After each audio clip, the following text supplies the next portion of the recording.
Hello दोस्तों, कैसे हैं आप लोग। जैसा कि आप सभी जानते हैं, बिहार पुलिस भर्ती की नोटिफिकेशन रिलीज हो चुकी है और पिछले कुछ दिनों से यूट्यूब पर बिहार पुलिस भर्ती की नोटिफिकेशन पूरा तहलका मचा रहा है और मचाना भी चाहिए, क्योंकि वास्तविक में बिहार पुलिस ने आज से पहले या फिर बिहार पुलिस की इतिहास में आज से पहले इतनी ज़्यादा वैकेंसी कभी भी नहीं आई थी। ठीक है, तो ये जो वैकेंसी है, ये वैकेंसी आप लोगों के लिए एक सुनहरा मौका हो सकता है दोस्तों। इस बार जम करके मेहनत कीजिए और अपने वर्दी के सपने को पूरा कीजिए। इस बार आर या तो फिर पार होना चाहिए, अभी नहीं तो फिर कभी नहीं। यानी कि पूरा का पूरा हमें जी जान झोंक देना है इस बार इस वैकेंसी को हासिल करने के लिए। ठीक है दोस्तों, आइए वैकेंसी से जुड़ी कुछ डिटेल्स के बारे में हम इस वीडियो में चर्चा करते हैं। सबसे पहले सीटों की संख्या के बारे में जानते हैं। तो जैसा कि आप सभी जानते हैं, CSBC के द्वारा 21,391 सीटें दी गई हैं। लेकिन मेरा ये मानना है और आप लोग भी जानते हैं कि बिहार पुलिस में जितनी सीट होती है, सीट से 5 गुना कैंडिडेट को फिजिकल के लिए बुलाया जाता है। कहने का क्या मतलब है कि 21,391 सीट है हमारे पास। यदि 5 गुना कैंडिडेट को बुलाया जाएगा तो टोटल हमारे पास नंबर ऑफ कैंडिडेट्स कितने बुलाए जाएंगे, तो 1,06,955, जो कि बहुत बड़ी वैकेंसी होती है दोस्तों। कहने का क्या मतलब है कि रिटर्न में टोटल 1,06,955 अभ्यर्थियों को सेलेक्ट किया जाएगा, जो कि बहुत बड़ी संख्या होती है। ये इतनी बड़ी संख्या है कि इसमें जो एवरेज बच्चा है, जो एवरेज अभ्यर्थी हैं, वो भी पास हो सकता है अगर वो ठीक से थोड़ा बहुत ढंग से मेहनत कर ले तो। ठीक है, आइए आगे डिटेल में हम चर्चा करते हैं। बिहार पुलिस का फॉर्म भरने के लिए आपके पास क्या क्या योग्यताएं होनी चाहिए। तो योग्यताओं में सबसे पहले शैक्षणिक योग्यताएं जो है, किसी भी मान्यता प्राप्त बोर्ड से दिनांक 1/8/2022 तक 12वीं पास हुआ होना चाहिए। यदि आप दिनांक 1/8/2022 तक 12वीं पास कर रखे हैं तो आप इस वैकेंसी को आसानी से भर सकते हैं। उसके बाद शैक्षणिक योग्यता के बाद जो है आपको आयु डिमांड करता है। तो आयु जो है जनरल कैटेगरी में मेल के लिए 18 से 25 वर्ष रखा गया है, यानी कि कम से कम 18 वर्ष और ज़्यादा से ज़्यादा 25 वर्ष। सिमिलरली फीमेल के लिए भी 18 से 25 ही रखा गया है जनरल कैटेगरी में। EWS में 18 से 27 मेल और फीमेल दोनों के लिए। OBC में 18 से 28 मेल और फीमेल दोनों के लिए। SC और ST में 18 से 30 मेल और फीमेल दोनों के लिए। ठीक है, चलिए आगे बढ़ते हैं। आगे उसके बाद जब आपका शैक्षणिक योग्यताएं कंप्लीट होती है तो कुछ फिजिकल मेजरमेंट की भी ज़रूरत होती है, यानी कि शारीरिक योग्यताएं की। ठीक, तो शारीरिक योग्यताएं में सबसे पहले आपकी ऊंचाई देखी जाती है। तो ऊंचाई में जो जनरल और EWS कैटेगरी के कैंडिडेट हैं, मेल में आपका 165 चाहिए। ठीक, अच्छा, उसके बाद जो SC ST और OBC के कैंडिडेट हैं, मेल में उनका 160 सेंटीमीटर हाइट होना चाहिए। अच्छा, फीमेल के लिए चाहे वो जनरल से हो, EWS से हो, SC से हो, ST से हो, EBC से हो, BC से हो, किसी भी कैटेगरी की फ़ीमेल हो, उसकी जो है 155 सेंटीमीटर हाइट मांगी गई है। अच्छा, एक चीज़ और आप लोग ध्यान में रखिएगा कि जैसे आपकी हाइट 163 हो रही है, 164 हो रही है, तो आप इस चीज़ को लेकर के नाराज़ या उदास मत होना कि आपकी हाइट कंप्लीट नहीं है। आप फिर भी फॉर्म को फिल कीजिए, फॉर्म को भरिए, रिटर्न निकालिए। उसके बाद आपका फिज़िकल होता है, उसमें दौड़, ऊंची कूद, गोला फेंक वगैरह होता है। उन सबको यदि आप क्वालिफाई कर देते हैं तो लास्ट में फिर आपकी फ़िज़िकल मेज़रमेंट होती है। उसके बाद फ़िज़िकल मेज़रमेंट में काफ़ी कम ही चांस होता है कि बच्चे जो है फेल भी होते हैं। ठीक, अच्छा, चलिए आगे हम देखते हैं। सीना केवल पुरुष वर्गों की मापी जाती है, महिलाओं की नहीं मापी जाती है। कैटेगरी देख लेते हैं। जनरल, EWS, OBC का बिना फुलाए हुए 80 सेंटीमीटर सीना होना चाहिए और फुला करके 86 सेंटीमीटर सीना होना चाहिए। इसी प्रकार से एसटी और एससी के लिए 79 सेंटीमीटर बिना फुलाए और 84 सेंटीमीटर फुला करके। कहने का क्या मतलब है कि आपका सीना जो है 5 सेंटीमीटर एक्सपेंड होना चाहिए फुला करके, ठीक है। चलिए आगे बढ़ते हैं। अब देखते हैं कि चयन प्रक्रिया कैसे होता है बिहार पुलिस में। तो चयन प्रक्रिया में बिहार पुलिस में सबसे पहले आपका लिखित परीक्षा होता है। लिखित परीक्षा आपका, उसमें 100 प्रश्न पूछे जाएंगे जो कि 100 अंक के होते हैं और 2 घंटे का समय होता है। 2 घंटे में आपको 100 प्रश्न करने हैं, 100 अंक के होंगे, कोई भी नेगेटिव मार्किंग नहीं होता है। विषय कहाँ कहाँ से पूछे जाते हैं, तो हिंदी के 4-5 प्रश्न आपको देखने को मिल सकता है, इंग्लिश में 4-5 प्रश्न देखने को मिल सकता है, और सबसे ज़्यादा जो क्वेश्चन आता है वो आपका सोशल साइंस में आता है। सोशल साइंस से आपके हिस्ट्री, पॉलिटी, इकोनॉमी, सोशलॉजी, यहाँ से क्वेश्चंस पूछे जाते हैं। फिर उसके बाद साइंस हो गया, इसमें फिजिक्स, केमिस्ट्री, बायोलॉजी से पूछे जाते हैं। फिर बिहार स्पेशल और उसके बाद करंट अफेयर्स। टोटल अगर ध्यान से देखा जाए तो विषय तो हमारे पास 6 होते हैं, लेकिन जो हमारे पास मेन जो टॉपिक्स होंगे वो करीब करीब 10 या 15 के आसपास हो जाते हैं। तो उसको हम जो है थोड़ा डिटेल्ड में करेंगे, इसमें मैथमेटिक्स भी आपका इंक्लूड होगा, ठीक है। चलिए, जब आपका लिखित परीक्षा हो जाता है तो लिखित परीक्षा के बाद यदि आप कट ऑफ को क्वालिफाई कर जाते हैं तो आपको फिज़िकल के लिए बुलाया जाएगा। और जैसा कि मैंने पहले भी आपको बताया था कि भाई हमारे पास वैकेंसी जो है 21,391 वैकेंसी है। इसको यदि हम 5 से गुणा करते हैं तो हमारे पास टोटल नंबर ऑफ़ सीट्स हो जाते हैं 1,06,955 सीट, यानी कि 1,06,955 कैंडिडेट को शारीरिक दक्षता के लिए बुलाया जाएगा, ठीक, यदि आप जब रिटर्न क्लियर कर लेते हैं तो। अच्छा, दूसरी चीज़ कि जो रिटर्न में आपका 100 नंबर का होता है वो केवल और केवल क्वालिफाइंग इन नेचर होता है। कहने का क्या मतलब है कि ये जो 100 अंक जो है ये अंक आपके नहीं जुड़ेंगे, इस पर मेरिट लिस्ट आपका नहीं बनेगा। मेरिट लिस्ट जो आपका बनता है वो आपके फिज़िकल के नंबर पर बनते हैं, ना कि रिटर्न के नंबर पर। और फिज़िकल में क्या क्या होता है, तो फिज़िकल में सबसे पहले दौड़ होता है, फिर उसके बाद ऊंची कूद होता है और उसके बाद गोला फेंक होता है। जो कैंडिडेट दौड़ में पास हो गया फिर उसको भेजा जाएगा ऊंची कूद के लिए, फिर ऊंची कूद में जो कैंडिडेट पास होगा उसको गोला फेंक के लिए भेजा जाएगा। यदि कोई कैंडिडेट दौड़ में ही असफल हो जाता है, डिसक्वालीफाई हो जाता है, तो फिर उसको आगे की जो प्रोसेस है जैसे ऊंची कूद हो गया, गोला फेंक हो गया, इन सब में भाग लेने नहीं दिया जाता है। चलिए, अब हम जानते हैं कि फिज़िकल में जो दौड़ है, ऊंची कूद है, गोला फेंक है, इसमें नंबर की प्रक्रिया क्या होती है, कैसे नंबर मिलता है, ठीक। तो शारीरिक दक्षता परीक्षा में सबसे पहले हमारा दौड़ होता है, तो हम दौड़ में देखते हैं कि कितने नंबर मिलते हैं और कैसे मिलते हैं, ठीक। तो दौड़ में सबसे पहले पुलिस अभ्यर्थियों के लिए देखते हैं, पुरुष अभ्यर्थियों के लिए अधिकतम जो अंक होने वाला है वो 50, चाहे मेल हो या फीमेल हो, दौड़ के आपके कितने नंबर होते हैं, 50 नंबर। अब 50 नंबर में होते हैं और इस 50 नंबर में देखिए आपको कि 6 मिनट में आपको 1.6 किलोमीटर यानी कि 1 मील के आसपास, या हम कह सकते हैं 1600 मीटर आपको दौड़ना होगा केवल 6 मिनट में। अच्छा, अंक कैसे दिए जाते हैं, यदि कोई मेल कैंडिडेट 5 मिनट से कम समय में दौड़ लेता है 1600 मीटर तो उनको 50 अंक मिलेंगे। यदि कोई कैंडिडेट 5 मिनट से लेकर के 5 मिनट 20 सेकंड तक का समय लेता है तो उसको 40 अंक मिलता है। यदि कोई कैंडिडेट 5 मिनट 20 सेकंड से अधिक तथा 5 मिनट 40 सेकंड तक का समय लेता है तो उसको 30 अंक प्राप्त होता है। यदि कोई कैंडिडेट 5:40 से 6 मिनट तक का समय लेता है तो उसको 20 अंक दिए जाते हैं। यदि कोई कैंडिडेट 6 मिनट से अधिक का समय लेता है तो वो असफल घोषित कर दिया जाता है और वहीं से उसको बाहर भेज दिया जाता है ग्राउंड से, ठीक है। अच्छा, अब हम फीमेल का देख लेते हैं।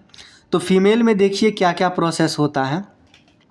फीमेल में 5 मिनट में 1 किलोमीटर आपको दौड़ना होता है। फीमेल में 5 मिनट में 1 किलोमीटर दौड़ना होता है और मैक्सिमम नंबर इसमें भी 50 ही होते हैं। जैसे मेल में मैक्सिमम नंबर 50 होते हैं, वैसे ही फीमेल में भी मैक्सिमम नंबर 50 ही होते हैं।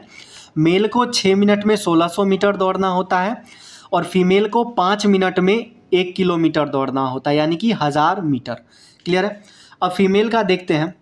यदि कोई कैंडिडेट 4 मिनट से कम समय में दौड़ पूरा कर लेता है अपना 1000 मीटर का या 1 किलोमीटर का, तो उसे 50 अंक प्राप्त होता है।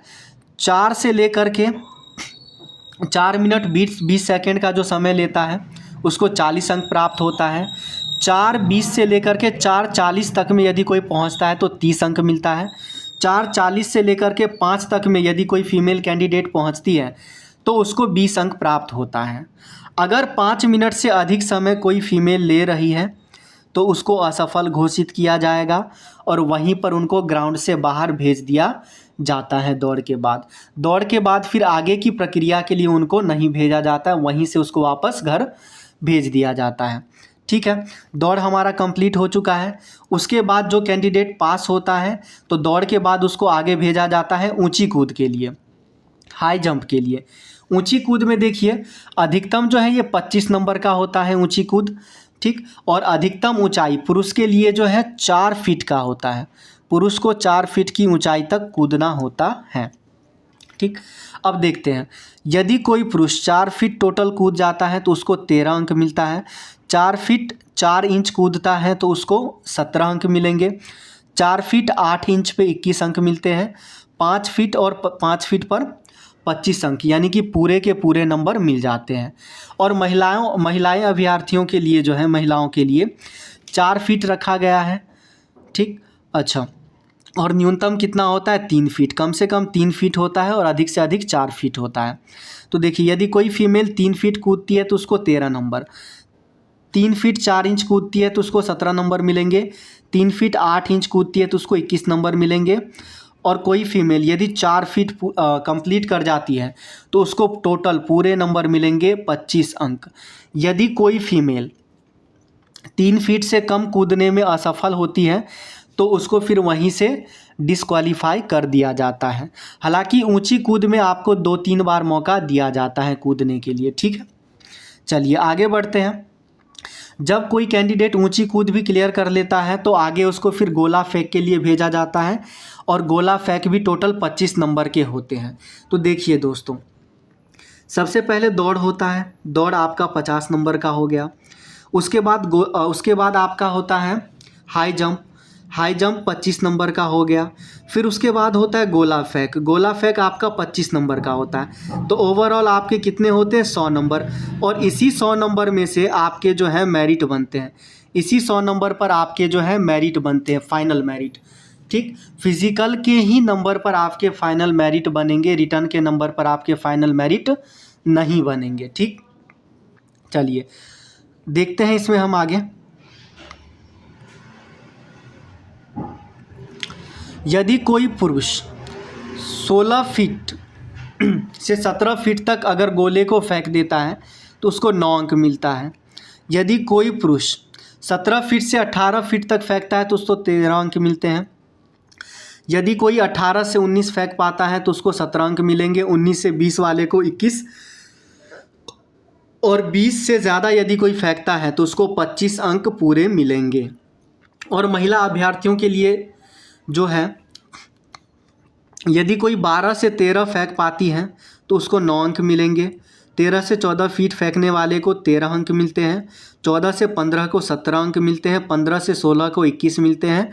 और 16 फीट से यदि ज़्यादा कोई फीमेल फेंक देती हैं तो उनको 25 अंक प्राप्त होता है। 12 फीट से कम फेंकने वाले महिला अभ्यर्थियों को असफल घोषित किया जाता है।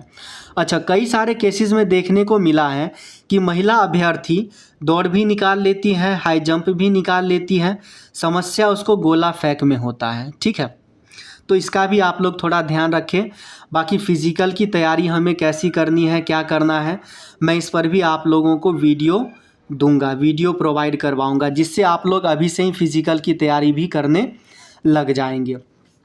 और दोस्तों, मेरा तो यही मानना है कि जो बच्चा अभी से मेहनत कर रहा है और उसको लग रहा है कि हाँ इस बार मैं निकाल लूँगा पूरा मेहनत करके, तो उस बच्चे को अभी से ही अपनी फ़िज़िकल की भी तैयारी चालू कर देना चाहिए। क्योंकि रीज़न ये होता है कि जब आपका रिज़ल्ट आता है तो रिज़ल्ट आने के बाद 10 से 15 दिनों के बीच में, या आपका ज़्यादा से ज़्यादा 20 दिन ले लीजिए, 20 दिनों के बीच में आपका फ़िज़िकल जो है ले लिया जाता है या फिज़िकल को स्टार्ट कर देते हैं। तो 20 दिन में आप क्या ही तैयारी कर पाएंगे, ठीक है। तो यदि आप लोग मेहनत करेंगे और आपको लग रहा है कि हाँ भाई मैं बिहार पुलिस का वैकेंसी निकाल सकता हूँ, तो वैकेंसी के साथ साथ आप जो है रिटर्न के साथ साथ फिज़िकल की भी तैयारी पर ध्यान दीजिए और अभी से ही फिज़िकल का तैयारी भी करना शुरू कर दीजिए, ठीक है। चलिए, फिज़िकल की तो बात हो गई। अब उसके बाद बात हम करेंगे कि लिखित परीक्षा की तैयारी कैसे करेंगे, ठीक। क्योंकि सबसे पहले जो हमें वहाँ पर जाना है वो रिटर्न के एग्ज़ाम में जाना है, और रिटर्न आप क्वालिफाई करते हैं तभी जाकर के आप फिज़िकल में जाते हैं। तो कहने का क्या मतलब है, रिटर्न एग्ज़ाम आपके लिए एक गेट का काम करता है, डोर का काम करता है फिज़िकल में पहुंचने के लिए। तो इस दरवाजे को हम कैसे तोड़ेंगे, रिटर्न वाले दरवाजे को? तो इस रिटर्न वाले दरवाजे को, कहने का क्या मतलब है कि रिटर्न की तैयारी करवाने के लिए मैं आपके साथ हूँ, ठीक। मैं बिल्कुल सटीक और सही विश्लेषण और कंटेंट के साथ आपको रिटर्न की तैयारी करवाऊंगा, ठीक है। विगत कुछ वर्षों से ऐसा देखा गया है कि बिहार पुलिस के एग्ज़ाम में वन लाइनर क्वेश्चंस कम आते हैं और ज़्यादातर थ्योरिकल क्वेश्चंस आते हैं। तो मैं पूरा का पूरा थ्योरी, जितने भी टॉपिक्स आपके बनते हैं, जितने भी सब्जेक्ट्स हैं, सभी को मैं टॉपिक वाइज डिटेल्ड में और बड़े ही इंटरेस्ट के साथ आपका जो है क्लियर कर दूंगा, ठीक है। तो लिखित परीक्षा के लिए तो आप बिल्कुल बेफिक्र हो जाइए, जितना कंटेंट मैं दूंगा उतना ही आपके लिए इनफ हो जाएगा, काफ़ी हो जाएगा। उसके बाद आपको ना तो लूसेंट्स की बुक पढ़नी पड़ेगी, ना ही आपको स्पीडी की बुक पढ़नी पड़ेगी। मेरे ख्याल से कोई भी बाहरी बुक की आपको ज़रूरत नहीं पड़ेगी, क्योंकि कंटेंट ही आपको इतना प्रोवाइड करवा दूंगा कि वो काफ़ी ज़्यादा हो जाएगा बिहार पुलिस की एग्ज़ाम के लिए, ठीक है बच्चों। तो इसी चीज़ की तैयारी करवाने के लिए मैं आप लोगों के लिए लाया हूँ बिहार पुलिस की तैयारी के लिए एक बिहार पुलिस का बैच, जिसका नाम हमने दिया वर्दी लवर। अब जिस भी बच्चे का सपना है वर्दी को पाने का, या जो भी बच्चा वर्दी से लव करता है, वो इस सीरीज से जुड़े। आपके इस सपने को साकार मैं करूँगा। जितना मेहनत मैं करूँगा उतना ही मेहनत आप लोग भी कीजिए। ज़रूर ही हम आसानी से वर्दी को पा सकते हैं और आपका सपना पूरा होगा। तो आप लोग जल्द से जल्द इस सीरीज़ से जुड़ जाइएगा। अब इसमें जो स्टडी का हमारे पास टाइम टेबल क्या होने वाला है, तो थोड़ा उस पर हम लोग चर्चा कर लेते हैं। स्टडी का टाइम टेबल देखिए, अभी हम लोग स्टार्टिंग पीरियड में केवल 2 वीडियो अपलोड किए जाएंगे, जो कि हमारे मांझी सर यूट्यूब चैनल है उस पर, और फ्री ऑफ कॉस्ट आप लोगों की तैयारी की जाएगी। कोई भी 1 भी रुपया आपसे चार्ज नहीं लिया जाएगा और बेस्ट से बेस्ट कंटेंट दिया जाएगा। इतना दिया जाएगा कि बिहार पुलिस के लिए इनफ हो जाएगा, ठीक है। उतने में आप लोग आसानी से बिहार पुलिस के रिटर्न एग्ज़ाम को क्वालिफाई कर लेंगे, ठीक। तो देख लीजिए, सबसे पहले जो हम लोग स्टार्ट करने वाले हैं, क्योंकि सामाजिक विज्ञान से बिहार पुलिस में क्वेश्चन अधिक पूछा जाता है, तो सबसे पहले हम सामाजिक विज्ञान वाले सेक्शन को कवर करेंगे। उसमें भी इतिहास और राजनीतिक विज्ञान। इतिहास का टाइमिंग रहने वाला है सुबह 10 बजे प्रतिदिन, यानी कि मांझी सर यूट्यूब चैनल पर आपको सुबह 10 बजे प्रतिदिन इतिहास का रिकॉर्डेड वीडियो अपडेट करवा दिया जाएगा, अपलोड करवा दिया जाएगा। इसी प्रकार से जो पॉलिटी होगी, राजनीतिक विज्ञान होगी, राजनीतिक विज्ञान शाम 4 बजे प्रतिदिन जो है आपको मांझी सर यूट्यूब चैनल पर अपलोड मिलेगा। वहाँ से आप लोग उस वीडियो को देखिए और वीडियो को देखने के साथ साथ ही आप लोग नोट्स भी बनाइए, ठीक है, ताकि बाद में कोई भी प्रॉब्लम ना हो रिवीजन के टाइम पर। तो आप वीडियो देखिए, वीडियो देख करके वीडियो को पॉज कीजिए, रोकिए, और रोक करके फटाफट आप लोग जो है नोट्स भी साथ साथ लिखते जाइएगा। बाकी की जो चीज़ें हैं, जो डिटेल्स हैं, वो मैं आप लोगों को आगे हमारी जो क्लास आने वाली है मंगलवार से जो है आप लोगों की क्लास प्रतिदिन सुबह 10 बजे इतिहास की और शाम को 4 बजे राजनीतिक विज्ञान की रेगुलर स्टार्ट करवा दी जाएगी और क्लास के ही दौरान जो भी और जानकारियाँ देना होगा वे सभी आपको प्रोवाइड किया जाएगा। ठीक है, तो इसी जोश जज्बे और जुनून के साथ मिलते हैं हम सभी मंगलवार को। ठीक, और अपने सपने को पूरा करते हैं इस वर्दी लवर बैच और सीरीज के साथ। ठीक है दोस्तों, मिलते हैं मंगलवार को सुबह 10 बजे। तब तक के लिए जय हिंद, जय भारत।